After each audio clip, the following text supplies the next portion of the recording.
नमस्कार, मैं हूं संजय शर्मा। आप देख रहे हैं 4 पीएम न्यूज नेटवर्क। आज मैं माथा पकड़ के बैठ गया अपना। संसद में हल्ला गुल्ला चल रहा था। राहुल गांधी नेता विपक्ष है, उनको बोलने नहीं दिया जा रहा था। नेता विपक्ष का पद बहुत बड़ा होता है, शेडो प्राइम मिनिस्टर का रुतबा होता है। उसको संविधान में दिया गया है, वो किसी की बात में बीच में बोल सकता है, लेकिन उसे बोलने का मौका नहीं दिया जा रहा। संबल हिंसा पे संसद गर्म थी, होनी भी चाहिए।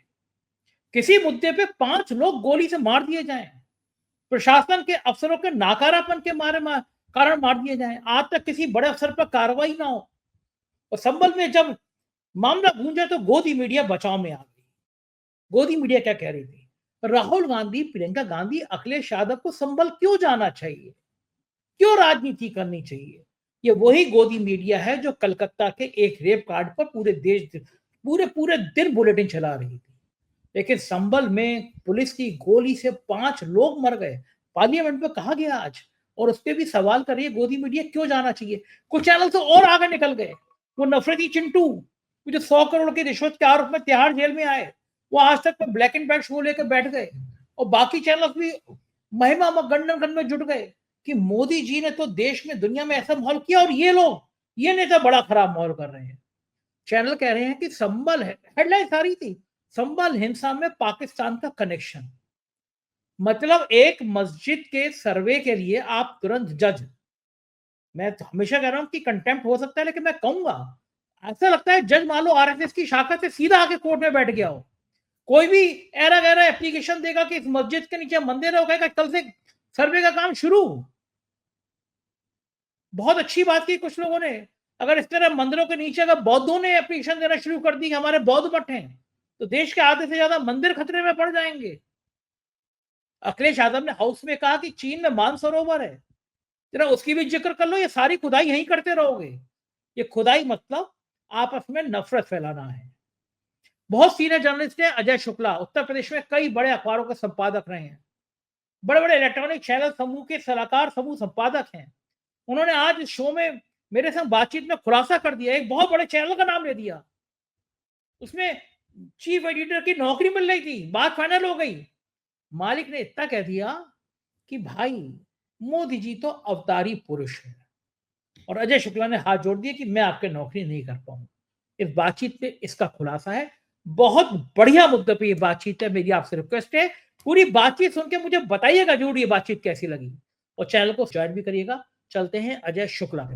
4 पीएम न्यूज नेटवर्क में स्वागत है अजय शुक्ला जी आपका। आप उत्तर प्रदेश में कई बड़े अखबारों के संपादक रहे हैं, उत्तर प्रदेश की राजनीति को बहुत करीब से देखा है आपने। मैं बदायूं जिले का रहने वाला हूं, जो संबल से मिला हुआ जिला है। और कई बार ऐसा हुआ कि संबल में बदायूं जिले की 2 विधानसभा लगती थी पहले, गुन्नौर लगती थी पहले, तो गुन्नौर में मैंने कई संबल के चुनाव भी कवर किए, देखा है मौके। गजब की प्यार भाईचारा रहा है संबल में, हिंदू मुसलमान सब मिलजुल के रहते हैं। मैंने कई होली देखी है कि मुसलमान खेलते हैं, और कई ईद देखी है जहाँ पे हिंदुओं के घर में सेवैयां बनती हैं। देखिए, किसी भी शहर को अगर भाईचारा खत्म करना हो, तो शहर की सबसे बड़ी मस्जिद है, कह दो कि जी इसके नीचे तो मंदिर है, हमें मस्जिद खोदनी है। और आजकल के जुडिशरी का जो भगवान मारे के, मुझे तो, मैं कई बार कह रहा हूँ भले कंटेम्प्ट हो जाए, लेकिन मुझे लगता है कि जज भी संघ की शाखा से सीधे आके बैठने लगे हैं। आंखें बंद करके वो कह देते हैं जाइए मस्जिद में खोद लीजिए। अखिलेश यादव ने बहुत अच्छी बात कही कि कैलाश मानसरोवर भी है एक, उसकी भी चिंता कर लो, वहां की भी जाके कुछ खुदाई कर लो। या कि देश में माहौल खराब करना है। राहुल गांधी आज जा रहे हैं, शायद प्रियंका गांधी भी साथ जाएं, और जाहिर है योगी सरकार नहीं जाने देगी उनको। संबल में जो हिंसा हुई, 5 लोगों की मौत हुई, उससे पहले एक जिले में और हिंसा हुई। एक घर पे लगा हुआ हरा झंडा उतारने के लिए नौजवान चढ़ गया, उसकी गोली लगी, और उसके बाद वहां हिंसा भड़की। लोकसभा चुनाव से पहले जिस राज्य में कभी हिंसा नहीं होती थी, बकौल मुख्यमंत्री की हमारे यहाँ कभी दंगा नहीं होता था, लोकसभा चुनाव के नतीजों के बाद पूरे प्रदेश को एक केतली की तरह उबाला जा रहा है। कहाँ दंगा हो जाए, कहाँ दिमाग में टेंशन आ जाए। अजय जी, उत्तर प्रदेश में ये माहौल, इस तरह का हिंसा का माहौल तैयार करने के पीछे खेल क्या है भाजपा का? क्यों कर रहे होंगे वैसा? संजय जी बिल्कुल साफ है, भारतीय जनता पार्टी को आने वाले विधानसभा चुनाव में वहां कड़ी हार होती दिख रही है। लोकसभा चुनाव ने यह संकेत दे दिए, और जब लोकसभा चुनाव ने यह संकेत दे दिए हैं कि उत्तर प्रदेश से मोदी योगी की सरकार को उखाड़ फेंकने के लिए जनता तैयार बैठी है। वो दलित, पिछड़ा, आदिवासी, अल्पसंख्यक और जो गरीब जो है तथाकथित उच्च जाति में कहूंगा, जैसे कहते हैं, हालांकि उच्च और नीच कुछ नहीं होता है, तो वो सब मिल करके भाजपा को उखाड़ने जा रहे हैं। भाजपा को यह डर लगता है और इस डर के कारण यह हो रहा है। इनके पास कुछ बताने के लिए नहीं। आप एक चीज बताइए, उत्तर प्रदेश में 2.5 साल से अधिक हो गया इस समय, और इसके पहले 5 साल, यानी 7.5 साल की सरकार है। 7.5 साल की सरकार में उत्तर प्रदेश को रोजगार मिला? यहां के युवाओं को रोजगार मिला? नहीं मिला। कितने पद खत्म किए गए? यदि आप इसको ढूंढेंगे तो आपको दिखाई देगा कि 1 लाख से अधिक पद जो है खत्म कर दिए गए हैं उत्तर प्रदेश में। तमाम विभाग खत्म कर दिए गए और उनको आपस में मर्ज कर दिया गया है। इसी तरीके से तमाम जगह कॉन्ट्रैक्ट पे भर्तियां हो रही हैं, और वो कॉन्ट्रैक्ट में भी कितना पैसा, कॉन्ट्रैक्ट भी नहीं कहे, कॉन्ट्रैक्ट भी अब सरकार नहीं भर्ती कर रही, आउटसोर्स कर रही। मतलब एक पूंजीपति को किसी की कंपनी होगी या संघी की कंपनी होगी, भाजपा की कंपनी होगी, उस कंपनी को ठेका दिया जाएगा कि साहब आप सप्लाई करो, और वो सप्लाई करेगी मैन पावर, और उस नाते तमाम पदों पे भर्तियां होंगी, और जो भर्तियां होंगी उनमें वो ठेकेदार के थ्रू और तमाम जो सरकारी कर्मचारी अधिकारी हैं उनके थ्रू पैसा लिया जाएगा, पैसे की वसूली हो रही। तो गरीब से गरीब आदमी से ये हो रहा है। इसके बाद में स्थिति क्या है? तो ये तो हुई बेरोजगारी की स्थिति। 20 करोड़ की आबादी वाले उत्तर प्रदेश में आज वहां की 70% आबादी बेरोजगार है। 70% आबादी, और जो वहां पे 30% काम करते हैं उन्हीं के बदौलत पूरा प्रदेश चल रहा है। और वो जो है 30%, उनमें बड़े चंद से सरकारी वाले हैं। अब आइए आप कि जिस तरीके से इन्होंने किया है, स्कूल, प्राइमरी स्कूल 27-28 हजार करीब खत्म कर चुके हैं, और करीब इतने ही खत्म करने की है। सरकारी टीचरों की भर्ती हो नहीं रही है, आप देख रहे हैं। जो छोटी छोटी भर्तियां हुई हैं उनमें कैसे बेईमानी हुई है वह भी किसी से छिपा नहीं है, सबके सामने है कि इन्होंने किस तरीके से भर्तियों में अपनी पार्टी के लोगों को और अपने तमाम पदाधिकारियों, नेताओं के और अफसरों के लोगों को इन्होंने भर दिया है। तो ये तो हुई रोजगार की स्थिति। महंगाई किस हालत में है सबको दिखाई दे रहा है, और भूखमरी और वो स्थिति, आपको स्थिति बताते हैं भ्रष्टाचार। बलिया जिले में पुलिस वाला एक गरीब आदमी से रिश्वत कहता है देनी पड़ेगी, नहीं तो मैं फंसा दूंगा। अंत में वो बेचारे के पास कुछ नहीं होता, अपनी भैंस बेच के वो दे देता है। जो नरेंद्र मोदी कहते थे कि वो आपकी भैंस छीन लेंगे, मंगलसूत्र छीन लेंगे, आपके खेत छीन लेंगे, तो वही उदाहरण तीनों दे देता हूं। तो ये तो भैंस छीन ली। अब आइए आपके लखनऊ में, आज ही मोहान में एलडीए के बड़े अच्छे अच्छे बड़े लोगों के, पैसे वालों के घर बनाने के लिए सब जमीन और घर को जबरदस्ती, जबकि भूमि अधिग्रहण बिल में यह नियम था कि बगैर मंजूरी के इतने % लोगों के सहमति के नहीं होगा। स्थिति है तमाम घरों में लाल निशान लगाने की वो हो गया। एक दलित समुदाय का व्यक्ति, उसके यहां बुलडोजर लेके जब पहुंचते हैं, वो व्यक्ति उस सदमे में मर जाता है, मौके पे मर जाता है। यानी आपका घर भी छीन रहे हैं, आपका खेत भी छीन रहे हैं। तीसरा आइए, अब जब डेटा आ रहा है सामने, तो इस देश के लाखों महिलाओं ने अपने, और लाखों नहीं, सॉरी, करोड़ों महिलाओं अपने मंगलसूत्र और अपने जेवरात सरकार के पास या तमाम बैंकों के पास गिरवी रख दिए। गिरवी रख दिए, ये सोचिए, मतलब मंगलसूत्र भी आप छीन रहे हैं, आप मौत के मुंह में ढकेल रहे हैं, फिर जॉब कहीं है नहीं, आमदनी का कोई जरिया नहीं। बचत की स्थिति यह है कि भारत का जो नरेंद्र मोदी के डेटा कहता है कि जो बचत करीब 12 लाख करोड़ रुपए की होती थी, वो 4 लाख करोड़ के आसपास में आके टिक गई है। तो यह इस बात का है कि उत्तर प्रदेश जैसे में, जहां पे आप मंदिर मस्जिद और ये कह के नफरत के जो फैला रहे हैं, वहां ये हो रहा है और रोज बरोज हो रहा है। फिर लड़कियां, उत्तर प्रदेश, खुद नरेंद्र मोदी के डेटा कह रहे हैं, मैं नहीं कह रहा हूं, कि उत्तर प्रदेश में सबसे ज्यादा लड़कियों के साथ, खासकर दलित लड़कियों के साथ रेप हो रहे हैं। लड़कियां सबसे ज्यादा असुरक्षित उत्तर प्रदेश में, यानी आपकी बहन बेटी को भी यही ले जाएंगे। और बलात्कारी कौन निकलता है? हर जगह निकलता है तो भाजपा ही निकलता है। और जिनपे सपा या कांग्रेस या किसी के किसी भी व्यक्ति, मतलब विपक्ष की किसी भी पार्टी के व्यक्ति पे जो आरोप लगाते हैं, वो खुद झूठा साबित होता है। आपने अयोध्या में देख लिया कैसे वो मुस्लिम जो बेकरी चलाने वाला बुजुर्ग था, उसके ऊपर झूठा आरोप लगाया था, बदनाम करने की कोशिश की थी, लेकिन सच सामने आ गया कि उस शख्स ने कोई रेप नहीं किया था, कुछ नहीं। और ये योगी की ही सरकार की लैब से और सब जगह से प्रमाणित हुआ। अब आप सोचिए, तो यानी नफरत का मॉडल चलाएंगे, सब करेंगे, और असल में ये लोग, इनके पास कुछ है नहीं, ये भ्रष्टाचार का मॉडल चलाते हैं और उसी के बूते करते हैं, इसलिए इन्हें डर लग रहा है, इसलिए ये नफरत में झोंकना चाहते हैं। आपने देखा अभी उपचुनाव हुए, उपचुनाव में इत्तेफाक से एक दो जगह मैं पर्सनली गया हूं, इसलिए मैं बताता हूं। सीसामऊ विधानसभा क्षेत्र मेरा अपना पुश्तैनी विधानसभा क्षेत्र है, दर्शनपुरवा में मेरा घर है पुराना। तो आप ये समझिए कि उस इलाके का मुझे एक एक चीज पता है। वहां जिस तरीके से डराया गया, धमकाया गया कि वोट नहीं डालने हैं, ये नहीं करना है, डालना है तो इनको डालना है, ऐसे करना है, ये करना है।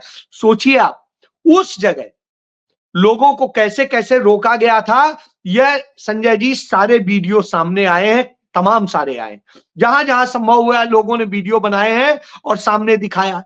फिर दूसरा कुंदरकी का बता दूं, कुंदरकी में मेरे बहुत सारे परिचित मित्रगण हैं, वो बताए कि किस तरीके से वहां के भी वीडियो सामने आए कि ये कैसे बात है। कैसे रोका जा रहा था। क्या मीरापुर में इसी तरीके। हाँ अजय जी, तो ये सब चीजें हैं, लेकिन मैं एक दूसरी बात कह रहा हूँ, ये सब चीजें हम लोग चर्चा बहुत बार की है।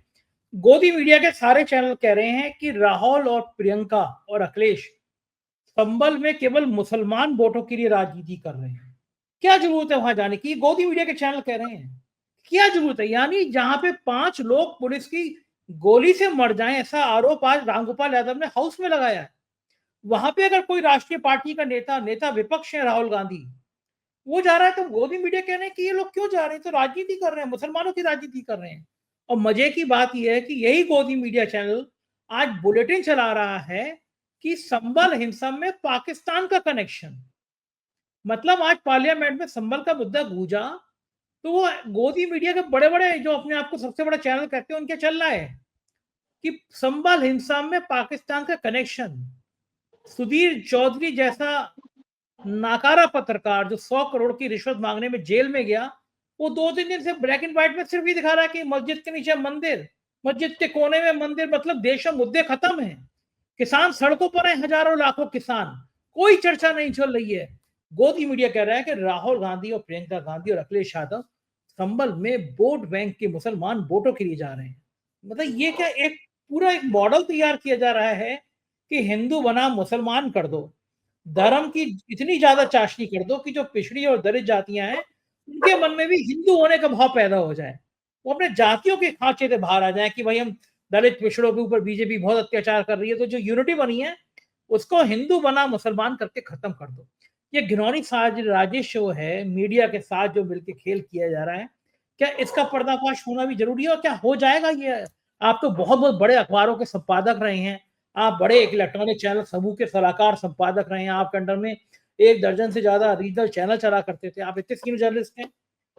ये मीडिया का घिनौना रूप, एक घिनौना जो चेहरा आ रहा है। अगर पाकिस्तान का कनेक्शन है तो गृह मंत्री को इस्तीफा दे देना चाहिए, रक्षा मंत्री को इस्तीफा दे देना चाहिए। पाकिस्तान तुम्हारे संबल में आगे ऑपरेट कर रहा है, तुम्हें पता ही नहीं। प्रधानमंत्री कहते हैं, गृह मंत्री कहते हैं एक भी घुसपैठिया नहीं है, सब आतंक खत्म हो गया। और ये पाकिस्तान का कनेक्शन आ गया, तो या तो इन टीवी चैनलों पे मुकदमा कर दो जो ये कह रहे हैं कि संबल हिस्सा में पाकिस्तान में कनेक्शन, या स्वीकार कर लो कि संबल हिस्सा में पाकिस्तान में कनेक्शन है। तो तुम वैसे ही नाकारा साबित हो गए कि संबल हिंसा में अगर पाकिस्तान है, तुम क्या कर रहे हो? ये मिला जुला नाटक की केवल चैनल के जरिए नफरत फैलाओ और खुद ऐसे भाषण दो। कितना साजिश, कितना खतरनाक है ये। अजय जी, आपको क्या लगता है? संजय जी, मैंने यही कहा, इन्हें डर लग रहा है कि मुद्दों पे बहस नहीं हो, इसीलिए डर लग रहा है और इसलिए इस तरह की साजिशें कर रहे हैं। अब मैं आता हूं, आज गोदी मीडिया को मैं सीवर लाइन मानता हूं। आज भारत की सीवर लाइन बन चुकी है गोदी मीडिया। हालात ये है, चाहे जिस चैनल का नाम ले लीजिए, आज तक ले लीजिए, न्यूज 18 ले लीजिए, चाहे एनडीटीवी ले लीजिए, चाहे जो भी ले लीजिए, जी ले लीजिए, ये सारे चैनल असल में सीवरेज बन चुके हैं। वो गंदगी परोस रहे हैं, इनके अंदर से जो निकल रहा है वो गंदगी निकल रही है। और सारी गंदगी इनके अंदर क्यों है? कोई अदानी का है, कोई अंबानी का है, कोई पुरी का है, कोई किसी का है, सब ये कारपोरेट जो बैठा है इसने कब्जा कर लिया है। और इस पर कब्जा है नरेंद्र मोदी का, आरएसएस का, बीजेपी का। और सब जगह एडिटर्स कौन होगा, चीफ एडिटर कौन होगा, यह पीएमओ में बैठा वह जोशी बताता है। तो जोशी तय कर रहा है कि कौन होगा। सोचिए, एक ओएसडी तय कर रहा है। कल्पना करिए, एक जमाने में प्रधानमंत्री पत्रकारों की इज्जत हाथ जोड़ के मिलता था, आज एक ओएसडी के आगे तमाम मीडिया हाउसेस के मालिक हाथ जोड़े खड़े होते हैं और पालतू कुत्ते की तरह से, मैं शब्द कह रहा हूं, पालतू कुत्ते की तरह से मालिकों को देख रहा हूं। आज मैं सच बता रहा हूं ईमानदारी से। आप संजय कहेंगे, मैं आपको मेल दिखा देता हूं।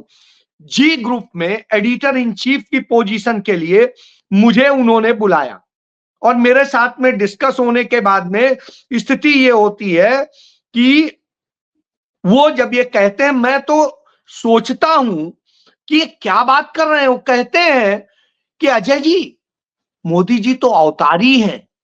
मैंने कहा, भाई साहब, मुझे लगता है मैं गलत आ गया हूं, मैं आपके साथ जो है काम कर नहीं पाऊंगा। तो आप यह समझ लीजिए, यह स्थिति होती है।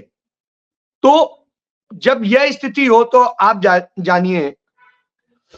तो संजय जी, मैं इसीलिए दिखा रहा हूं कि आपको कि जो हालत है वो हालत आपको समझ में आएगी। ये देखिए, एडिटर इन चीफ पोजीशन के लिए ये इनके एचआर का मेल है, पढ़ लीजिए। तो मैं ये उदाहरण बता रहा हूं और उसको पूरा पढ़िएगा तो आपको पता चलेगा कि वो सेलेक्ट होने के बाद फाइनल बात हो रही थी कि किस तरह से चलना है।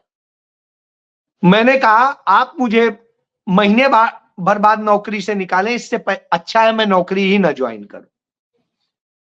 तो आप सोचिए, जी ग्रुप के एडिटर इन चीफ की पोजीशन को यूं मैंने लात मारी सिर्फ इस बात के लिए क्योंकि मैं उस सीवर का हिस्सा नहीं बनना चाहता था। तो ये उदाहरण एक इसलिए बताया क्योंकि बड़े चेहरे हैं। अब किसी के लिए मैं बहुत ज्यादा नहीं कहूंगा। एक चीज और कहूंगा कि संजय जी, जिस तरीके से ये चैनल कह रहे हैं, मैं इनकी बात को मान लेता हूं कि हाँ ठीक है, वो जा रहे हैं मुस्लिमों के लिए, वो जा रहे हैं इसके लिए। संविधान क्या कहता है? वो संविधान सुरक्षा देता है। हम नहीं कह रहे हैं, संविधान सभा में डॉक्टर भीमराव अंबेडकर के समय में लिखा गया कि हम संरक्षण देंगे अल्पसंख्यकों को। जब शब्द कहा गया है तो संविधान के तहत उन्हें जाना चाहिए। जब अल्पसंख्यकों पर हमले हो रहे हैं, उन्हें जाना चाहिए। जो वो 5 निर्दोष लड़के मारे गए हैं पुलिस की गोली से, और पुलिस ने उन्हें जिस तरह अवैध असलहों से मरवाया है, उस पुलिस कि इस कृत्य में क्या वो भारत के नागरिक नहीं थे? या तो कहे भारत सरकार कि वो नागरिक नहीं थे। यदि भारत के नागरिक थे तो चाहे जिस जाति के हों, चाहे जिस समुदाय के हों, उनकी सुरक्षा भारत सरकार का, राज्य सरकार का दायित्व है, जिम्मेदारी। तो क्यों नहीं जाना चाहिए इन लोगों को कि राहुल गांधी जाएंगे, प्रियंका गांधी जाएंगी, अखिलेश यादव जाएंगे? तीसरी चीज, आपकी बात उसी पे आता हूं कि जो ये चैनल कह रहे हैं पाकिस्तान कनेक्शन, तो तुरंत नरेंद्र मोदी, अमित शाह को और विदेश मंत्री को इस्तीफा दे देना चाहिए, डिफेंस मिनिस्टर को इस्तीफा दे देना चाहिए कि वो इस बात के लिए इस काबिल नहीं है कि इस देश के अंदर लगातार पाकिस्तान के तमाम सेल पनप गए हैं, पाकिस्तान काम कर रहा है, लेकिन गिरफ्तार कौन होता है? आपने देखा, गिरफ्तार होता है पाकिस्तान को सूचना देने वाला गुजरात में, और वो कौन होता है? वो गोहिल होता है, छत्री राजपूत होता है। तो साहब, इसके अलावा एक और पकड़ा जाता है यूपी में ही, गाजियाबाद में, वो कौन होता है? शर्मा होता है, पंडित। और इसी तरीके से पकड़ा जाता है डीआरडीओ का डायरेक्टर, वो भी इत्तेफाक से ब्राह्मण ही होता है, और आरएसएस का पदाधिकारी होता है। अब आप सोचिए, जब आरएसएस के लोग, और ये सारे बीजेपी से जुड़े हुए लोग थे, तीनों मैंने जो बताई घटनाएं, इसके अलावा भी है। कोई मुसलमान बता दीजिए आप, कोई इस तरह से इंफॉर्मेशन देते गिरफ्तार हुआ है? मोदी सरकार की बात करना, योगी सरकार की बात करना, बताइए आप एक नाम, नहीं बता पाएंगे। दूसरी चीज, जब ये कहते हैं, याद करिए झारखंड में जब चुनाव चल रहा था, बहुत घुसपैठिया कह रहे थे। जब चुनाव हो गया, आज हम लोग करीब करीब 15 दिन बाद बात कर रहे हैं, एक बार भी क्या जवान आया है जवान पे कि वहां घुसपैठिया है, हमारी सरकार जो है उस पर कार्रवाई कर रही है? एक बार भी आया है? नहीं आया है।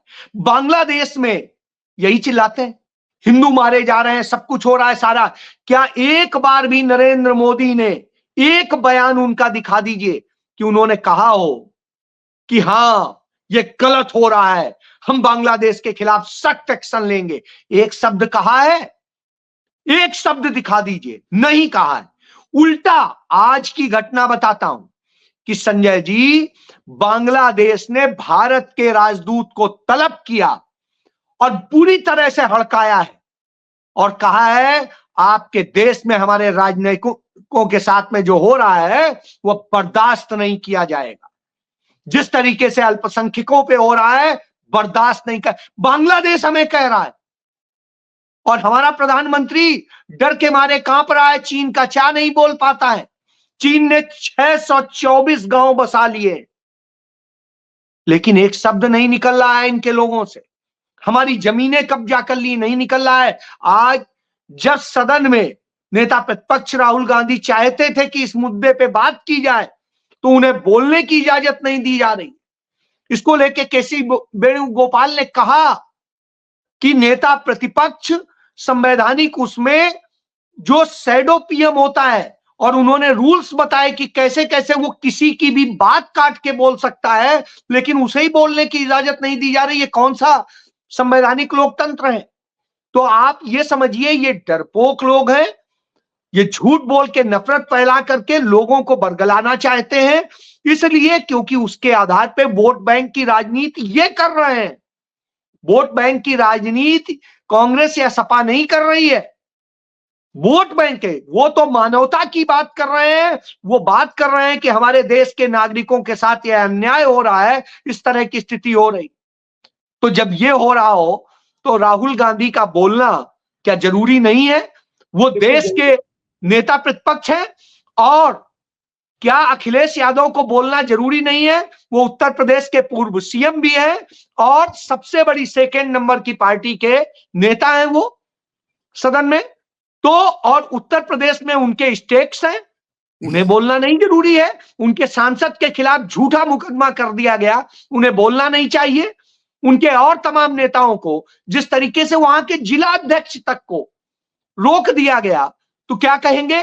कांग्रेस पार्टी के प्रदेश अध्यक्ष और संसदीय जो उनकी विधानमंडल दल की नेता हैं, उन दोनों को रोक दिया गया, कैसे हाउस अरेस्ट किया गया, तो क्या उन्हें नहीं बोलना चाहिए, नहीं आना चाहिए? इस देश में अन्याय होते देखते रहिए, तो मीडिया तय करेगा? साहब, जो सच्चाई है, ये भ्रष्ट और बेईमान लोग हैं, ये लोग अब चुनाव हारने वाले हैं, इस डर से ये साजिश कर रहे हैं, ये अपराधियों को पालते हैं। आपने देखा कि कैसे इन्होंने जो लॉरेंस बिश्नोई को पाला है और क्या क्या कराया है, और उसका नतीजा सुन लीजिए कितना बुरा हुआ है। हमारे देश की और प्रदेश की बेरोजगारी की तो हम बात कर रहे हैं, कैसे कर्ज में डुबो दिया है देश और प्रदेश को, ये भी हम बात कर रहे हैं। लेकिन अब क्या होने वाला है?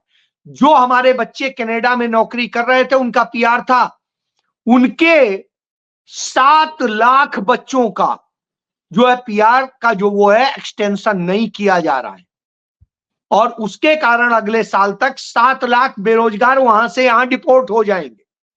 अब आप सोचिए कि हम अपनों को तो दे नहीं पा रहे हैं वहां से, और हमारे पास आ जाएंगे। यह किया है नरेंद्र मोदी ने, यह आग लगाई है। जी बिल्कुल ठीक कह रहे हैं अजय जी, यही हालात हैं देश के, और आम आदमी को जरूर सोचना चाहिए। लेकिन बहुत बहुत शुक्रिया, आपने इतनी बातें करी, इतनी जानकारी दी, थैंक यू। तो ये तो अजय शुक्ला की बात, बहुत बेबाक तरीके से बात बोल रहे थे, संबल हिंसा पे बोल रहे थे, आम आदमी के हित पे बोल रहे थे। मुझको यकीन है बातचीत आपको पसंद जरूर आई होगी। अपनी राय से अवगत कराइएगा, प्यार बनाए रखिएगा। शुक्रिया, थैंक यू।